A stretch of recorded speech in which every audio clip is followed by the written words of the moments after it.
Hi, it's Steffie here from Working Futures, and I'm here with John Hardy, who is the founder of a big environmental empire in Bali. And you've probably watched some of the videos I made about the green village and the green school and also the bamboo factory. And basically John is behind these incredible structures. If you want to spin around and show some of these incredible bamboo structures. And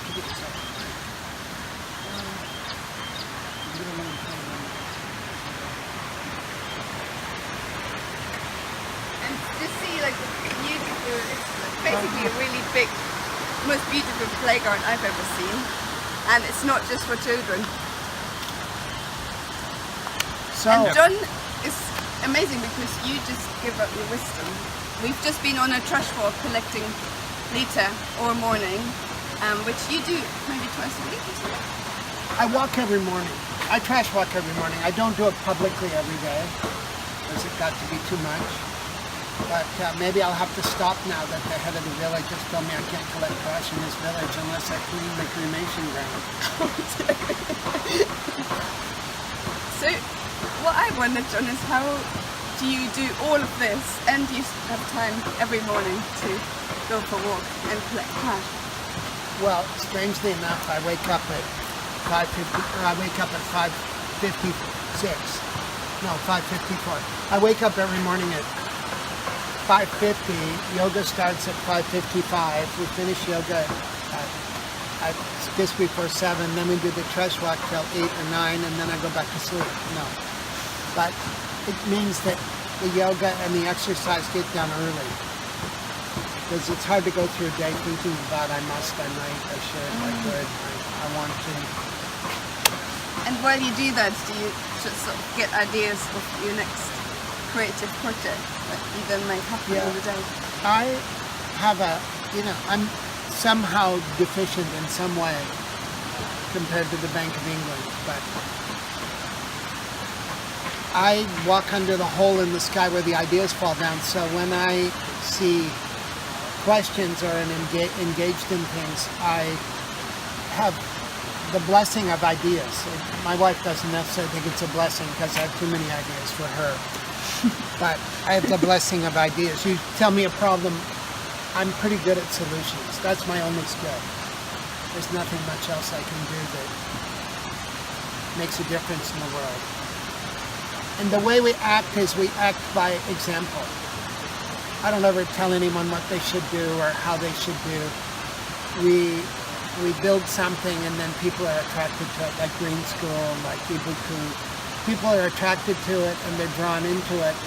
And the way we do it is with authenticity, and we do it as green as we can. Green is not a finite world. Green is an imperfect world for sure. But we're moving every day toward greener solutions to everything we do.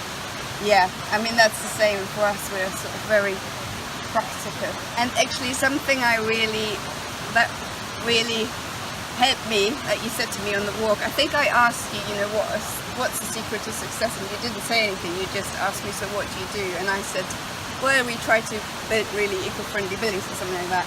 And you just picked me up to say, you don't try, you do. And commit to it. And I really, I really think that changes the psychology.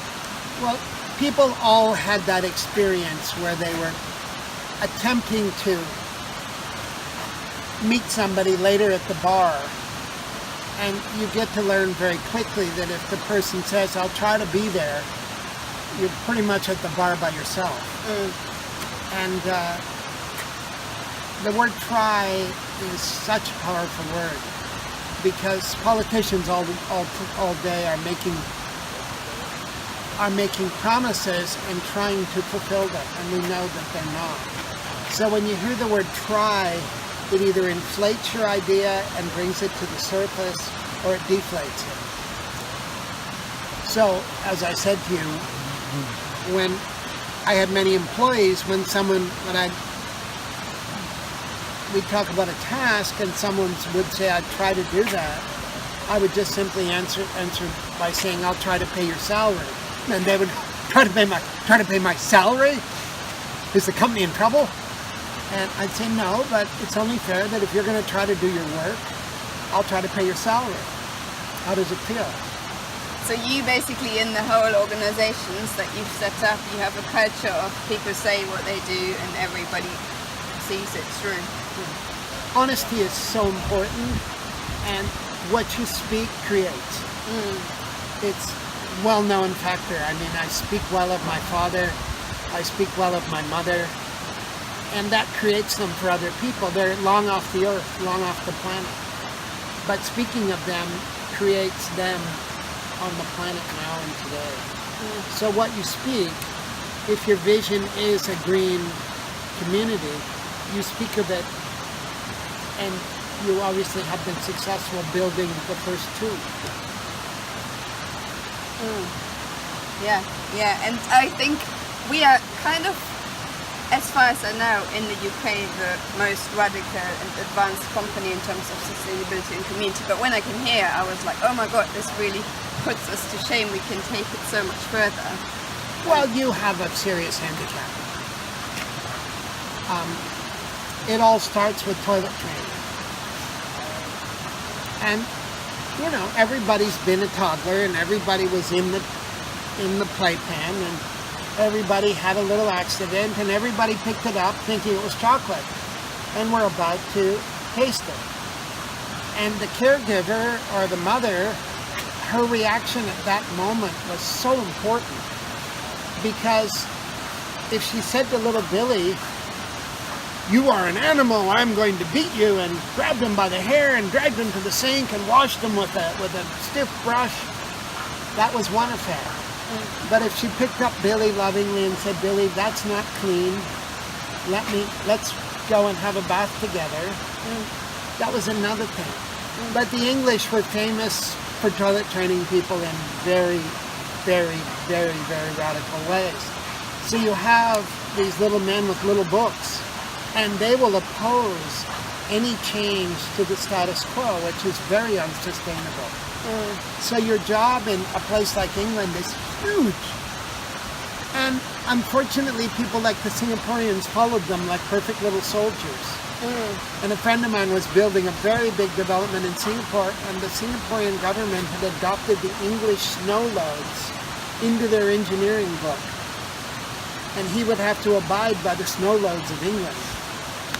And I was just kind of going, this is too much.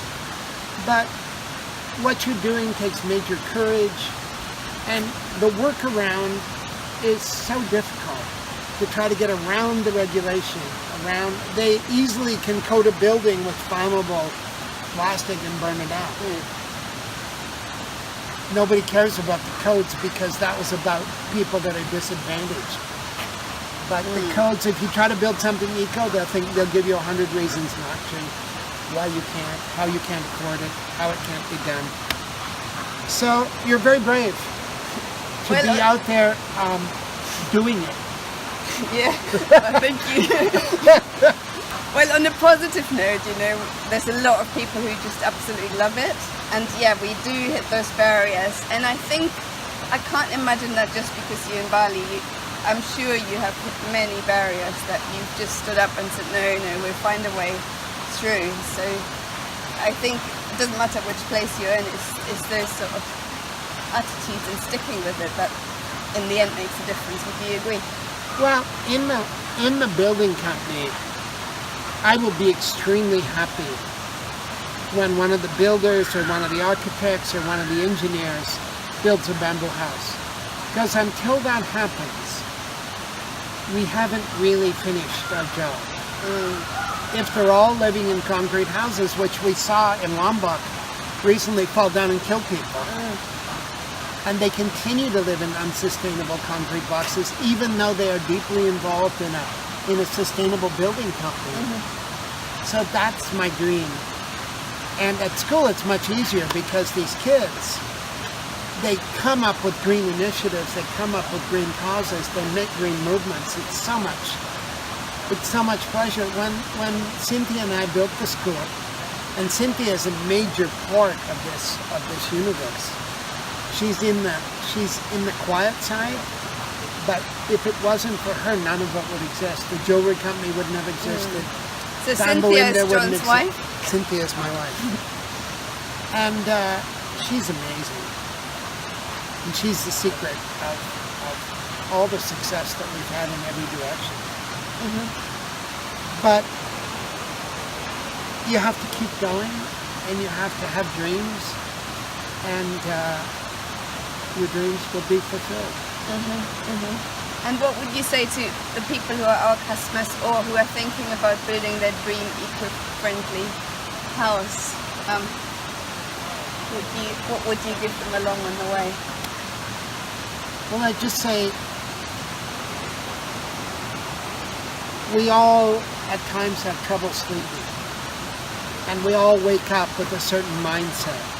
And if you wake up in an eco house, you have more chance for happiness than if you don't. Thank you so much, John. You're That was welcome. absolutely brilliant. Thank you so much for the talk as well this morning. You're welcome. Thank you for being our Thank you. cameraman. Yes.